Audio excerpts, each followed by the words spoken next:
Colorado, 1887. Nathaniel Brooks stood at his father's grave and tried to accept that the most important man in his life had gone without saying goodbye. Edwin Brooks had been failing for months before the end came. A weakness in the chest the town doctor could never quite name.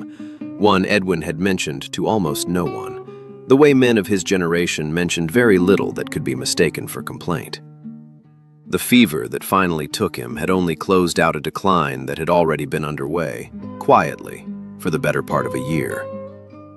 Nathaniel had spent most of his own life away from the valley, learning to notice none of it.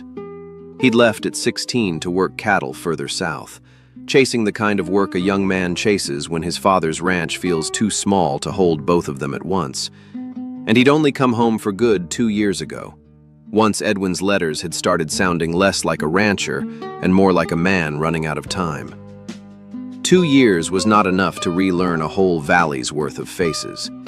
The little churchyard held most of that valley the morning of the funeral. Men his father had done business with for 20 years. Neighbors he half remembered from boyhood. And, near the back, an older woman whose face Nathaniel recognized vaguely from market days and Sunday services. He had never once learned her name, nor understood why his father always tipped his hat to her a shade differently than he did to anyone else, standing beside a younger woman he did not recognize at all. Both of them wept in a way that looked, to Nathaniel, entirely too genuine for strangers. He meant to ask his mother who they were. He was too unsteady that morning to leave her side, and by the time the crowd began to thin, the moment for asking had passed on its own. Then the younger woman came to him, holding an old pocket watch on its chain. "Your father asked that this be given to you," she said, "when the time came." Nathaniel recognized it immediately. His father had carried that watch nearly his whole life, until, somehow, no one had been able to find it among his things after he died. "I'm sorry," Nathaniel said. "I don't believe we've met." "Lydia Ashcombe," she said. "This is my mother, Beatrice." She held the watch out further. He gave it to her during the second week of his illness, while he could still get up for a few minutes at a time, and asked that it come to you once he was gone. Nathaniel took it. It was heavier in his hand than he remembered it looking on his father's, and he did not, in that moment, have a single question ready that felt appropriate to ask two strangers standing over a fresh grave. He examined it that night alone in the office, at the desk where his father had kept the ranch accounts for 30 years. The watch was plain gold, worn smooth at the edges from decades of handling. He turned it over twice before his thumb caught a seam along the inner case, a hinge he'd never noticed as a boy, because as a boy, he'd never had reason to look for one. He pressed it. The back panel came open on a small, hidden compartment. Inside was a photograph, a little tintype cut down to fit the case, soft at the corners from age.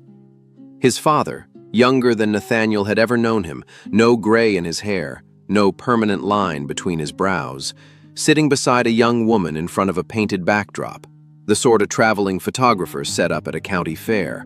Both of them trying to hold the solemn expression the process required, and failing, just barely, at the corners of their mouths. The woman was Beatrice. On the back, in his father's hand, a single line. Beatrice, County Fair, 1856. Before either of us knew what choosing would cost. Edwin. Nathaniel read it 3 times and understood almost nothing beyond the plain facts of it. A young woman, a fair, a year before his own mother had likely even met his father. He sat with the photograph a long while before he put it back in the compartment and closed the watch, and did not sleep well that night. He found her the next morning at Ashcombe's Dry Goods, behind the counter where she helped her mother measure bolts of cloth for the ladies of the valley. She did not seem surprised to see him. "I found something in the watch," Nathaniel said. "A photograph. My father and your mother, years before I was born." Lydia set down the shears she'd been holding. "I wondered if you would," she said. "I didn't think it was my place to explain it before you found it yourself." They walked out onto the boardwalk, away from the shop window, and she told him what she felt was hers to tell. Edwin Brooks and Beatrice had been dearest friends since they were young. Friends of the kind that had, at some point neither could name exactly, become something more. But Edwin had a ranch waiting on him, the way the eldest son of a rancher always did. And Beatrice's family had already set their hopes on a match with Harlan Ashcombe, son of a respected merchant. Neither of them fought it. They accepted, as people in their position generally did, that wanting something did not always make it theirs to keep. There was no betrayal in it, Lydia said. My mother married my father. Your father married your mother. Whatever that photograph means, it happened a full year before he ever met her, Mr. Brooks. That much Nathaniel could hold on to at least.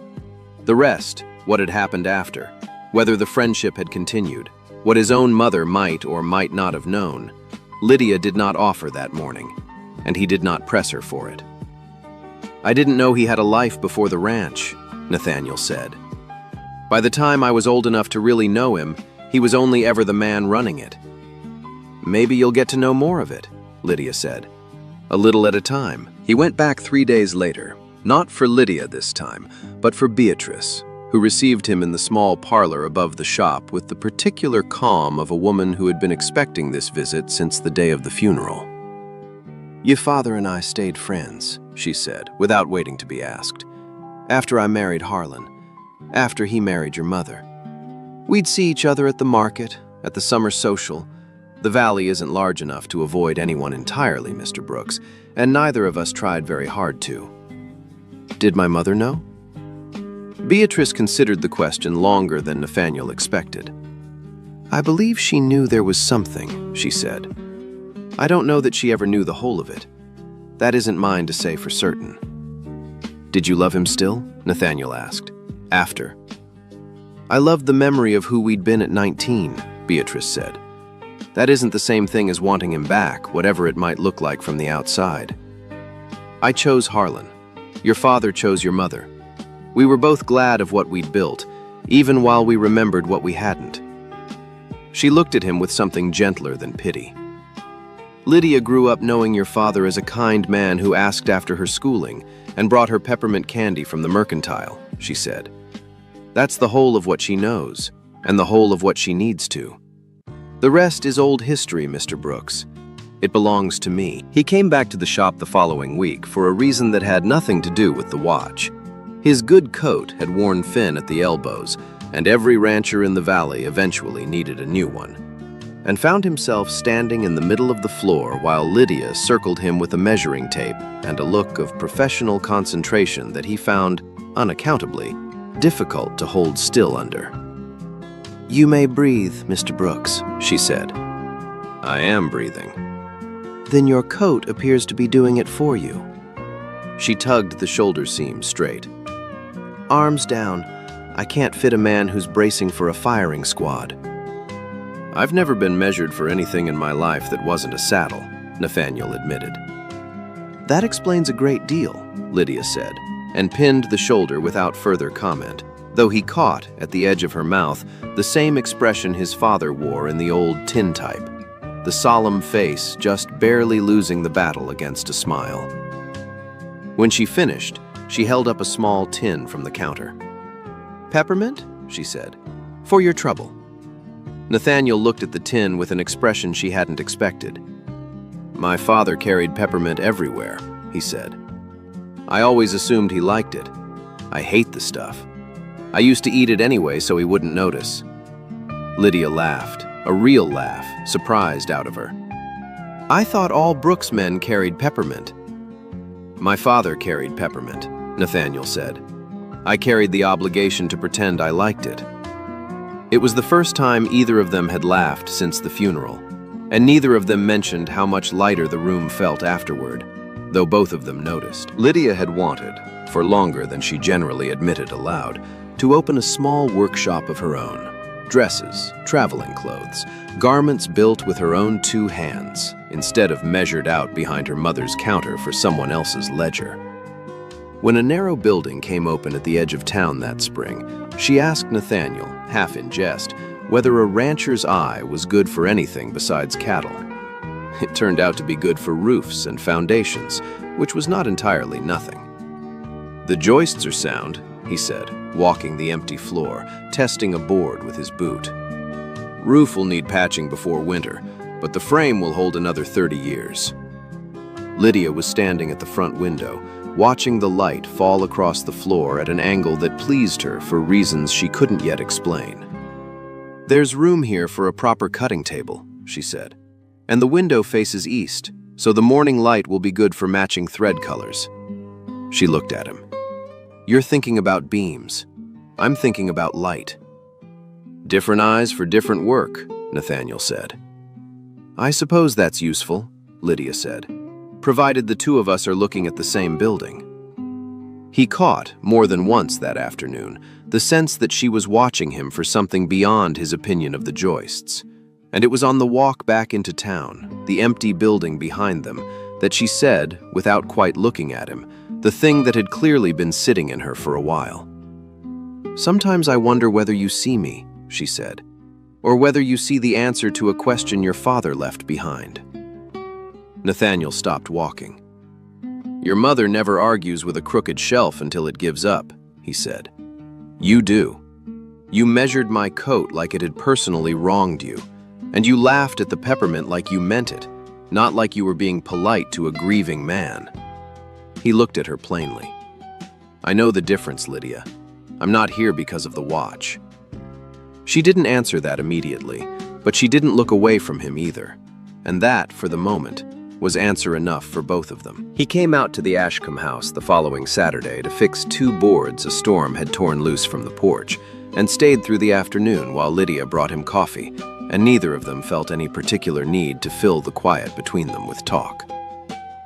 It was that same week, back at his father's desk, that Lydia helped him sort through a season's worth of old correspondence, and found, tucked in among ranch receipts, a handful of drawings Nathaniel had made as a boy. A horse, a barn, a stick-figure family standing under a stick-figure sun. "Your father kept these," she said. "I didn't know that," Nathaniel said, and looked at the drawing a good while longer than he meant to. "He never said much to me about anything I made as a boy. I always assumed none of it mattered to him past the making." "Maybe he didn't have the words for it while he was alive," Lydia said. "Some men only manage to say a thing once they're not there to say it out loud." "Is that meant to be comforting?" "It's meant to be true," Lydia said. "Comfort can follow after if it wants to." He looked at her for a moment. "You're quiet with me in a way I don't mind," he said. "I've never had much practice saying what I feel. My father wasn't a man who talked about feelings, and I suppose I learned that from him, same as everything else." "You don't have to learn it all at once," Lydia said. "No," Nathaniel said. "But I find I'd like to learn some of it, around you, whenever you've patience for it." The closeness between them did not go unnoticed for long, in a valley where very little ever did. Beatrice saw in it something almost like grace, an old, painful memory finding its way, unexpectedly, towards something good, and said so to Lydia one evening, gently, without pushing. Margaret Brooks did not see it the same way. She had always known, in the quiet manner a wife knows things her husband never says aloud, that Edwin had cared for Beatrice before he'd cared for her. It had never once made her doubt his faithfulness, not in 30 years of marriage, not for a single day. What it raised now, watching her son grow close to Beatrice's daughter, was an older, more private fear. Not that Edwin had strayed, but that she might have been, all along, his second choice rather than his first. She said none of this to Nathaniel. She said some of it, badly, to Beatrice, the 2 women meeting by unhappy coincidence at the mercantile counter. "You were always there," Margaret said, quieter than she meant to, sharper than she meant to. "At the market, at every social. However it looked to everyone else, Beatrice, I always knew where Edwin's eyes went first in a crowded room. I stepped back every time I believed I was causing you pain," Beatrice said. "I never once wanted your husband's place, or your place as his wife, or your place as Nathaniel's mother. I had my own family, Margaret. I chose it, same as Edwin chose his." Neither woman left that conversation resolved, and Lydia heard about it within the day, the valley being what it was. She said nothing to Nathaniel about it directly.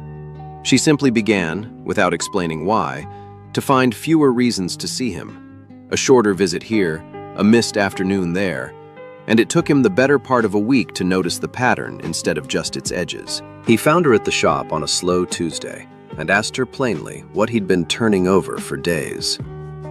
"You've been keeping your distance," he said. "I'd rather you told me why than let me guess wrong."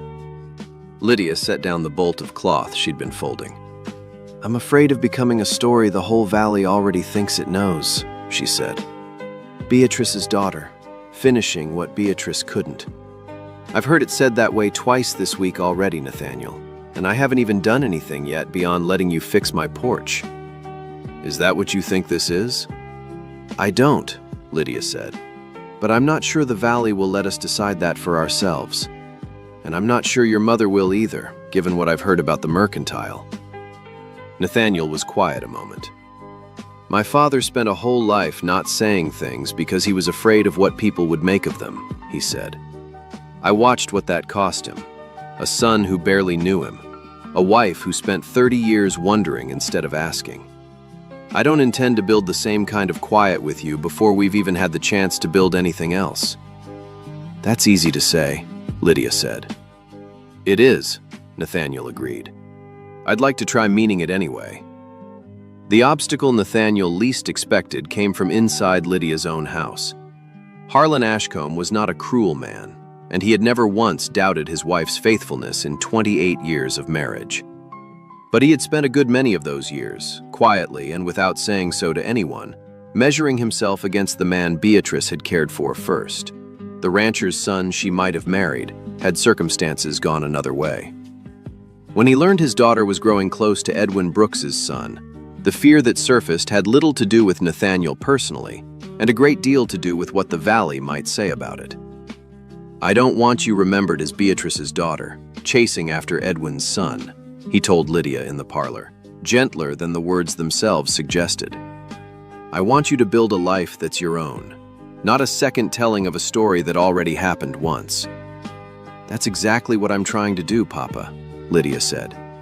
"What I feel for Nathaniel has nothing to do with your history, or mother's, or anyone's but ours." Harlan didn't answer that day, but he thought on it long enough that when Nathaniel came to the house a week later, not to ask permission, and not to argue, only to explain himself plainly, Harlan agreed, at least, to listen. "What happened between our parents belongs to them," Nathaniel said. "I came because Lydia matters to me. Not the photograph, not the watch. Lydia, the woman who measures a man for a coat like it's personally wronged her and laughs at things she means to laugh at. I'm not here to finish a story that isn't mine to finish, Mr. Ashcombe." Harlan remained unconvinced, though something in Nathaniel's plain answer had loosened his grip on the matter more than he let show. It was Margaret who moved things, in the end, and she moved them on her own, without anyone asking her to. She had kept a wooden box at the back of a closet since Edwin's death, unopened past the first cursory look she'd given it in her grief. Ranch receipts, old notes, small things she hadn't the heart to sort through properly. Going through it at last on a quiet evening, she found, tucked into a seam along the lid she hadn't noticed the first time, an envelope with her own name written across the front in Edwin's hand. "For Margaret, when the silence starts telling you things I never said." She read it alone first, at her own kitchen table, before she decided what to do with it. Edwin had written that Beatrice had been his first love, plainly, without shame or apology for it. The girl at the county fair, before either of them understood what choosing would cost. But Margaret, he'd written, was the woman he had learned the meaning of building a life with. The one who had stood beside him through drought and debt and every hard winter a ranch could throw at two people. The one whose name belonged, without question, beside his own in every ledger that mattered. The watch, he wrote, had never carried a wish to return to the past. He'd asked Beatrice to keep it and pass it to Nathaniel because she was the one person left who'd known him before the ranch had made him quiet. and he'd wanted his son to understand that the man raising him had once been young and hopeful and capable of loving more than one thing, honestly, across a lifetime. Margaret sat with that letter a long while before she put on her coat and carried it, and the box, to the Ashcombe house herself. Beatrice read the letter at her own kitchen table, Margaret across from her, neither woman speaking until Beatrice set the page down. "I wasn't a substitute," Margaret said quietly, as if only now allowing herself to believe it. "No," Beatrice said, "you never were." She was quiet a moment herself. "I loved him once, Margaret. I won't insult either of us by pretending I didn't. But I never once wanted the life you built with him. I wanted my own, and I got it, same as you got yours. I spent years resentful of a story that ended before our marriage even began," Margaret admitted. "I should have made it plainer, all those years at the market," Beatrice said. "That whatever passed between Edwin and me by then was only the friendship of two people who'd each moved forward. I let it stay vague because vague felt safer. I'm sorry for that." Harlan, who had come to the door partway through and stayed in the hallway rather than interrupt, heard enough to understand something about himself he hadn't wanted to look at directly. That his own fear of being Beatrice's second choice had done more to shape his daughter's future than any 30-year-old story ever could have. He came into the kitchen. Beatrice reached over and took his hand. "Edwin belonged to the young woman I was," she said, her fingers tightening around his. "You belong to the woman I became." Harlan said nothing for a moment. Then he nodded, once, and something in his shoulders that had been held a long time finally came down. The two families sat down together a few days later, at Margaret's invitation, for a simple supper that began, by every account, in considerable awkwardness. It did not stay that way. Margaret took a sip of the coffee Beatrice had made and said nothing for slightly too long to be polite. "Is it strong?" Beatrice asked. "I'm still deciding whether it's coffee," Margaret said, and the whole table laughed harder than the joke strictly earned, which was, everyone at the table understood without saying so, exactly the point. Someone told a story about Edwin as a young man, fast horses, a bet he'd lost badly, a summer he'd sworn off peppermint after making himself sick on it as a boy, which explained a good deal more than anyone at the table except Nathaniel and Lydia fully appreciated. And by the meal's end, the awkwardness had given way to something easier. Old memories shared without guilt, and the understanding finally settled between two households that loving someone in the past did not diminish whatever had been built afterward. Near the end of the evening, Nathaniel took the watch from his coat and set it on the table in front of Lydia. "Would you keep it for a while?" he said. "It's spent a long time holding a story that couldn't go any further. I thought it might do better holding one that can." Lydia looked at the watch, at the photograph she now knew was folded inside it, and smiled. "It spent years marking a story that couldn't continue," she said. "Perhaps now it can mark the start of one that will." Lydia opened her workshop that spring, in the narrow building with the east-facing window, with new shelving and a proper front window, and a hand-painted sign in careful gold letters that Nathaniel spent 3 weekends helping her hang straight. Margaret and Beatrice began working together on certain orders before either fully admitted they'd become friends, trading opinions on fabric and stitching, and, with some regularity, on whose coffee was actually fit to drink, an argument neither woman ever intended to let the other win. Harlan stopped treating Nathaniel as the son of an old rival, and began, slowly, getting to know him as an honest young man who plainly respected his daughter, the kind of thing that grew harder to keep resenting once he'd watched it proven a dozen times over. Nathaniel and Lydia married that autumn, in the small church beside the churchyard where his father was buried. The ceremony was brief and plain, the way both of them preferred most things. A few words from the minister, Margaret and Beatrice seated on opposite sides of the same pew for the first time without a trace of old rivalry between them. Harlan walking his daughter down an aisle no longer weighted by anyone's old story but their own. Before the ceremony, Lydia slipped the watch into Nathaniel's vest pocket herself. Inside the hidden compartment, beside the small tintype of Edwin and Beatrice failing to hold their solemn faces at the county fair, she had tucked a second photograph, the two of them, standing in front of the workshop on its opening day, laughing at something outside the frame. That evening, the watch sat open on the kitchen table between them, both photographs visible at once. And for the first time, Nathaniel did not feel that either one needed to replace the other. He turned a dead man's watch to his son, not knowing it carried a photograph that would unravel 30 years of things two families had never said aloud. Edwin loved Beatrice once, before duty asked them to choose differently. And that love never became betrayal. Only two lives built honestly with two other people, and a watch kept as a quiet thank you at the one moment he knew he'd need the words.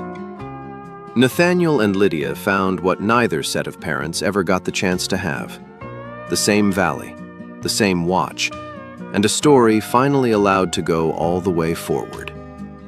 May God bless each and every one of you who listened today. Until next time, keep riding.